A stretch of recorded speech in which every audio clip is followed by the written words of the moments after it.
गोदो गोदायनिफ्रायनो जों भारत हादरनि जारिमिनाव गोबां राजा रानि आरो जोहोलाव जोहोलावजोफोरनि मुं आरो बिसोरनि दावहा नांनायनि सल'फोरखौ खोनानो मोनबोदों।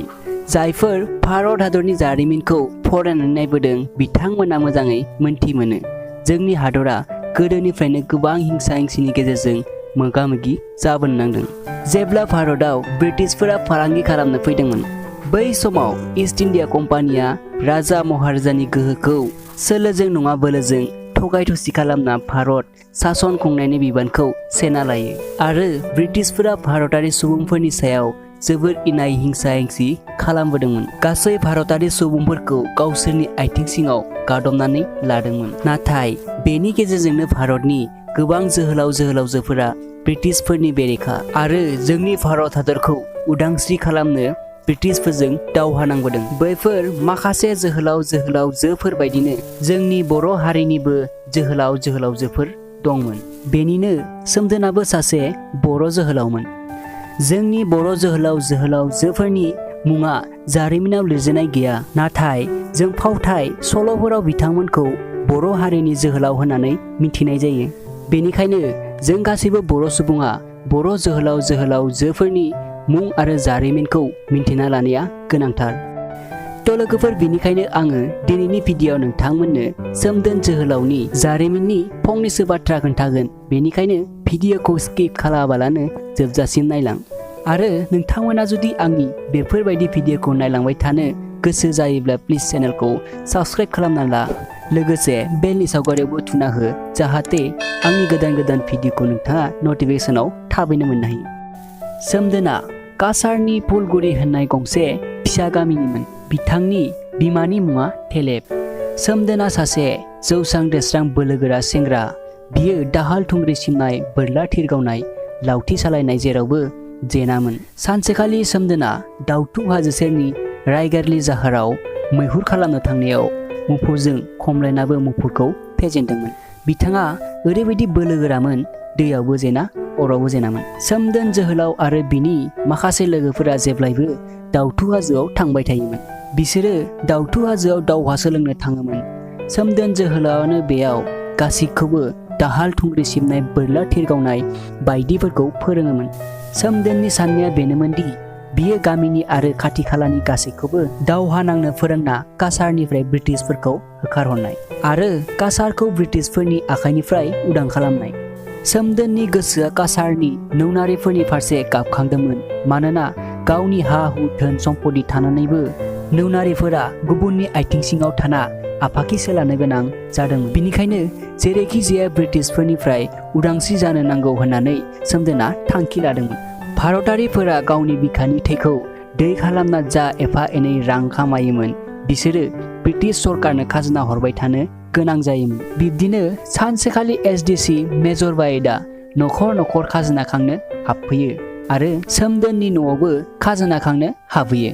बेयाव सोमदोनजों मोगा मोगि जायो आरो सोमदोना खाजोना हरनो हाया होननानै बुङो। मेजर बायदा सोमदोननि खाजोना हरनाय बन्द खालामनायनि बाथ्राखौ खोनानानै साजा होनायनि बाथ्राखौ बुङो आरो गावनि गोहोखौ सोमदोननि सायाव देखायनो नागिरो। नाथाय सोमदोन जोहोलावआ जोबोरैनो साहस गोनां।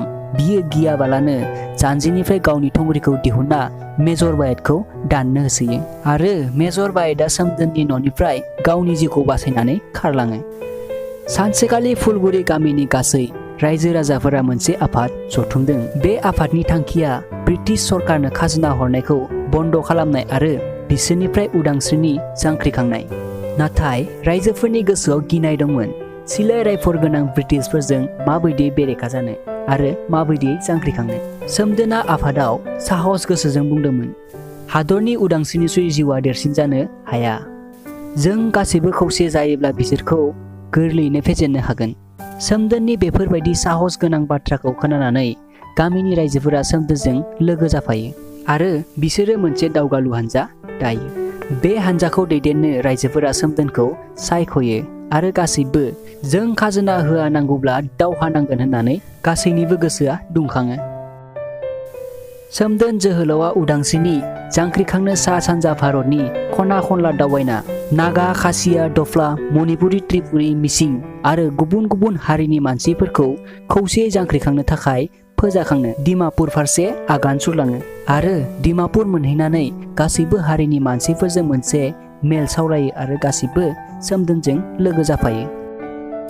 राखोन मुंनि सासे देवानिया सोमदोनमोननि दावहा सोलोंग्रा आबदा आरो गामिनि मानसिफोरा ब्रिटिशफोरनि बेरेखा जानायखौ लोगोसे सोमदोना डिमापुर फारसे दावहानि थियारि खालामनो थांनाय गासैबो बाथ्राखौ डिसि साहाबनो खोन्थाहैखोमायो। डिसि साहाबा बे बाथ्राखौ मोनथिना दावगालु हानजानि दावहारुफोरखौ हमनो दाउथु हाजोनि हाग्रा थाखोमायो। नाथाय ब्रिटिशफोरा फैगोनखौ मिन्थिखाना बिसोरो आबदा खालामग्रा जायगाखौ सोलायखाबायमोन। राखोन देवानिनि बेफोरबायदि बाथ्रा एरना हैनायखौ सोमदोना मिन्थिना राखोनखौ खानानै दोनहैयो आरो राखोना गावनि भुलखौ मानिनानै सोमदोननियाव निमाहा बियो।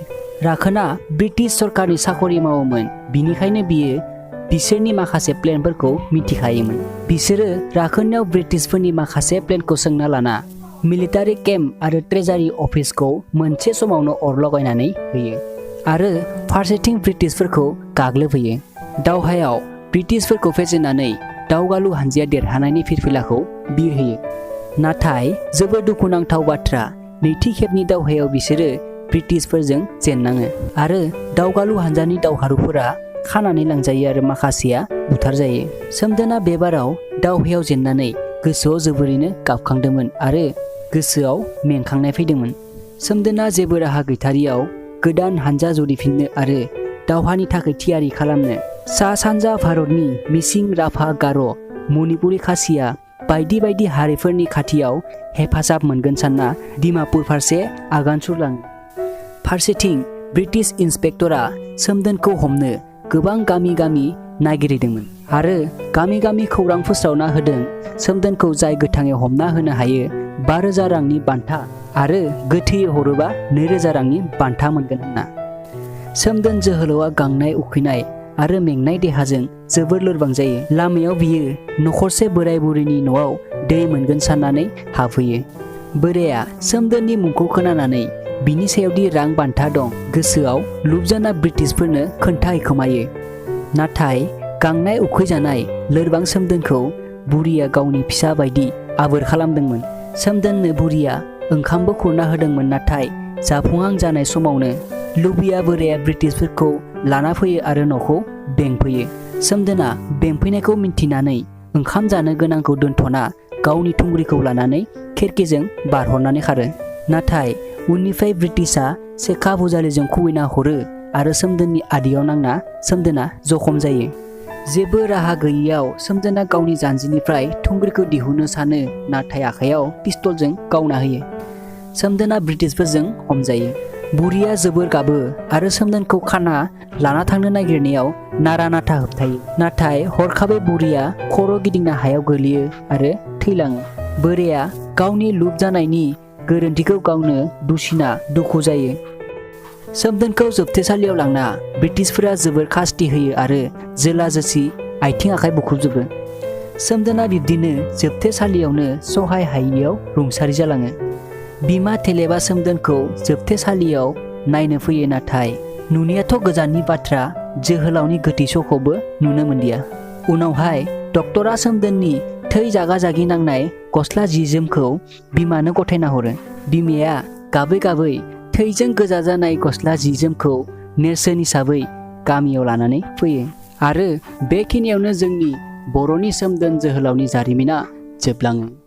स' लोगोफोर, नोंथांमोना सोमदोन जोहोलावनि जारिमिनखौ खोनासंनानै माबायदि मोनखो कमेन्ट्स खालामना खोन्थाहरनो दाबाव। आरो प्लिज बे भिडिअखौ गासैनोबो शेयार खालामना हो, जाहाथे सोमदोन जोहोलावनि बाथ्राखौ गासैबो मिन्थि मोनो। स' नेक्स्ट बेफोरबायदिनो भिडिअ आं नोंथांमोननि सेराव लानानै फैलायगोन। थ' दिनैनि थाखाय बाय बाय।